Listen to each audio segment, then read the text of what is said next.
My proudest accomplishment is my marriage. I think I probably would never have married anybody else in the world but Mary, but she touched all my bases. It would be difficult for me to imagine the arts in Kentucky without thinking of Al and Mary Shands. Unfortunately, we lost Mary about a year ago, and Al is continuing her legacy. She would then have to drag me to craft fairs. I knew nothing about Kentucky craft fairs. And one time at the Berea Fair, after I looked at too many whirligigs and quilts, I saw a ceramics piece by Wayne Ferguson. I didn't know, I never heard of Wayne Ferguson. And so I went and bought this piece just sort of quickly.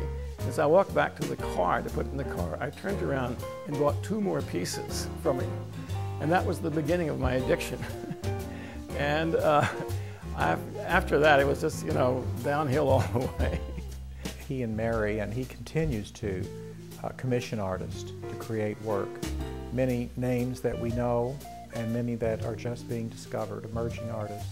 I have absolutely no talent to create art at all. I've assured myself that that is true. But I have a great affinity for other people's art. The collection started off as a collection of Kentucky craft, and then it morphed into ceramics. And then it became a national collection of ceramics. And then finally, from that, it went to sculpture. And so you can see different strata in the collection of different points that we were. But it's very much of a sort of history of my own life and Mary's life together, as we always collected together. I think it's important to know that he is a man for all seasons. Collecting art for me is like having a gigantic dinner party. You want people who can talk to each other. Some are different. You want some bad boys, but not too many of them to keep stirring the pot. Artists live in a different world. They see things in a different way.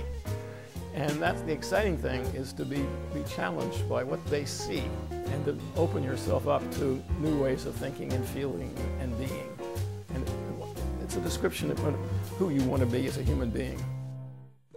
It's also important to know that Al had a very successful career as a filmmaker. When you're doing films, you never realize what you're doing, really. I was filming history. I didn't know it at the time. And it's like what life was like back then, and it was, at the time, it was very, very of the moment. Their extraordinary achievements fit so beautifully into the spirit and intent of the Milner Award for Philanthropy. She was very much of a reconciler, a lover of humanity. And because of her family background, she felt that she owed a lot to the community. She was a kind of Pied Piper that could bring other people in and make them see how important this was and what fun it was, too. We sort of spurred each other on and had the most wonderful life together. I feel we were married for 40 years. And I was never bored, I'll tell you that. You never know what's coming up next with Mary.